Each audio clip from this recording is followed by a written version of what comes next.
Hello my dear students, তোমাদের সকলকে স্বাগত জানিয়ে আজকের ভিডিও শুরু করছি। আজকের ভিডিওর বিষয় ক্লাস 10 ইংলিশ লেসন 7, তার গল্প the cat, written by Andrew Barton Patterson. ঠিক আছে, তাহলে এই Ray and Martin question bank থেকে নেওয়া এই গল্পের কিছুটা অংশ তুলে দিয়ে বুঝিয়ে দিয়ে তারপরে তোমাদেরকে অ্যাক্টিভিটি সলভটা বুঝিয়ে দিচ্ছি। ঠিক আছে, তাহলে চলো বেশি দেরি না করে ভিডিওটি শুরু করা যাক। বলা হয়েছে, read the following text and answer the questions. Most people think that the cat is an unintelligent animal, fond of ease and caring little for anything but mice and milk. Most people মানে অধিকাংশ লোকে think মনে করে বা ভাবে that যে the cat is an unintelligent element মানে বিড়াল হচ্ছে এক বুদ্ধিহীন প্রাণী বা নির্বোধ প্রাণী, যে কিনা ফন্ড অফ পিস আরামপ্রিয় অ্যান্ড এবং caring little for anything but mice and milk দুধ এবং ইঁদুর ছাড়া অন্য কিছুর প্রতি তার কোনো মনোযোগ নেই। But a cat has really more character than most human beings and gets a great deal more satisfaction out of life. কিন্তু একটা বিড়ালের more than most human beings মানে মানুষের থেকেও তার ব্যক্তিত্ব বেশি, হ্যাঁ, but more character than most human being, বিড়ালের ব্যক্তিত্ব কিন্তু অধিকাংশ মানুষের থেকেও বেশি এবং gets a great deal more satisfaction out of life, এবং জীবন থেকে সে প্রচুর পরিমাণে পরিতৃপ্তি লাভ করে। He or she is an athlete, an acrobat and a grim fighter. সে মানে সে পুরুষই হোক বা স্ত্রী হোক, সে একজন অ্যাথলিট মানে কসরতবিদ এবং অ্যাক্রোব্যাট মানে শরীর চর্চা করে যে বা ব্যায়ামবিদ বলা যেতে পারে, যে বিভিন্ন কসরতের দ্বারা মানুষকে আনন্দ দান করে, এবং একজন গ্রিম ফাইটার বলতে একজন দুর্ধর্ষ যোদ্ধা। All day long the cat lopes about the house, takes things easy and allows himself to be pestered by the attentions of the people in the house. সারা দিন ধরে, অল ডে লং মানে সারা দিন ধরে বিড়াল বাড়ির মধ্যে, লোপ অ্যাবাউট মানে উদ্দেশ্যহীনভাবে ঘোরাফেরা করে, এদিক সেদিক ঘোরাফেরা করে, সমস্ত কিছুকে সহজভাবে নেয়। টেক্স থিংস ইজি মানে সমস্ত ব্যাপারগুলোকে সে তার মানে অতটা গুরুত্ব দেয় না বা সহজভাবে নেয়, এবং allows himself to B pestered এবং নিজেকে বাড়ির অন্যান্য সদস্যদের বিরক্ত হওয়ার হাত থেকে মানে প্রশ্রয় দেয়। বাড়ির অন্য সদস্যরা তাকে বিরক্ত করে, সেই বিরক্ত হওয়াকে সে প্রশ্রয় দেয়। To pass the time away he sometimes watches a mouse hole for an hour or to just to keeps himself from dying of boredom. To pass the time away বলতে সময় অতিবাহিত করার জন্যে বা সময় পার করার জন্যে সে কখনো হি সামটাইমস কখনো কী করে, ওয়াচেস এ মাউস হোল একটা ইঁদুরের গর্তকে লক্ষ্য করে, for an hour or two 1 ঘন্টা বা 2 ঘন্টা ধরে একটা ইঁদুরের গর্তের সামনে বসে থেকে সে সেটাকে একনিষ্ঠে বা নিবিষ্ট মনে লক্ষ্য করতে থাকে।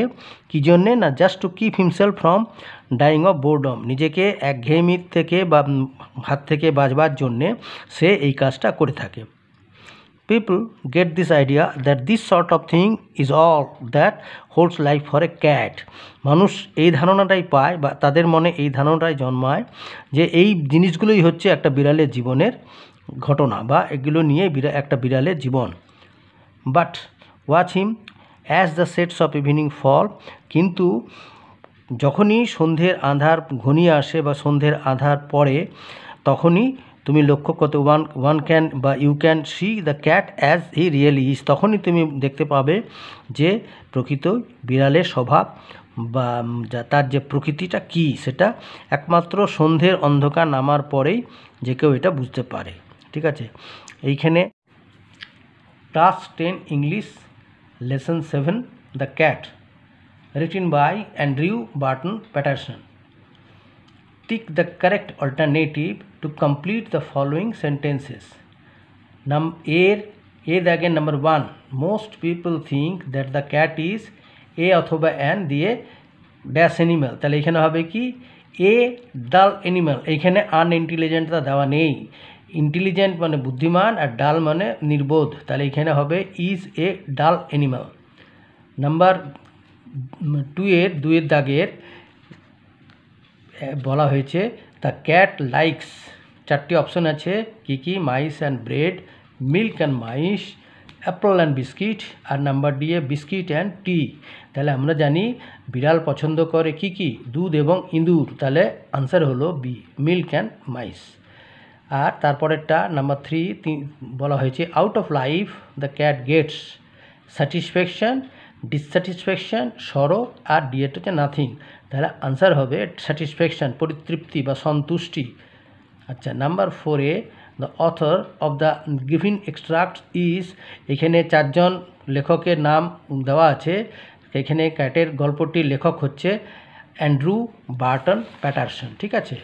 আচ্ছা, নাম্বার 5-এ sometimes the cat watches a dash, 4টি অপশানের মধ্যে হচ্ছে number A cage, B mouse trap, C mouse hole, আর ডিতে হচ্ছে স্নেক হোল, তাহলে আনসার হবে মাউস হোল, ইঁদুরের গর্ত।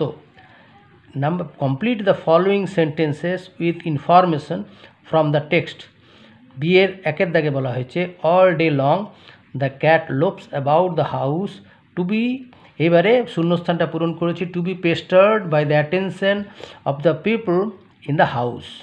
নাম্বার 2-এর দাগের বলা হয়েছে the cat watches a mouse hole for an hour or two, simply to, কিসের জন্যে শূন্যস্থানটা পূরণ করেছি, keep himself from dying of boredom.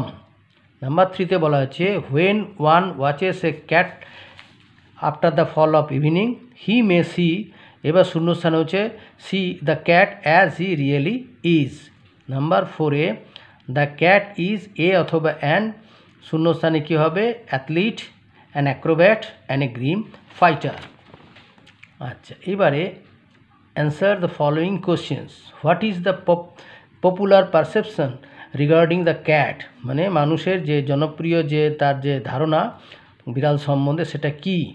R number 2-এ how does the cat avoid boredom, কীভাবে বিড়াল একঘেয়েমিকে প্রতিরোধ করতে পারে বা এড়িয়ে যেতে পারে। আর number 3, when can one see the real life of cat, real self of cat, কীভাবে একজন বিড়ালের যে প্রকৃতি সেটা জানতে পারে বা দেখতে পারে। অ্যান্সারগুলো করেছি দেখো নাম্বার 1, 2, 3 দিয়ে। 1 নম্বরে আছে majority of the people think that the cat is an unintelligent animal. They are fond of ease and caring little for anything but mice and milk, ঠিক আছে। নাম্বার 2-এ বলা হয়েছে the cat watches a mouse hole for an hour or two to keep himself from dying of boredom.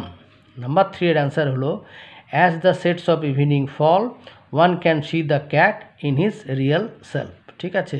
আচ্ছা।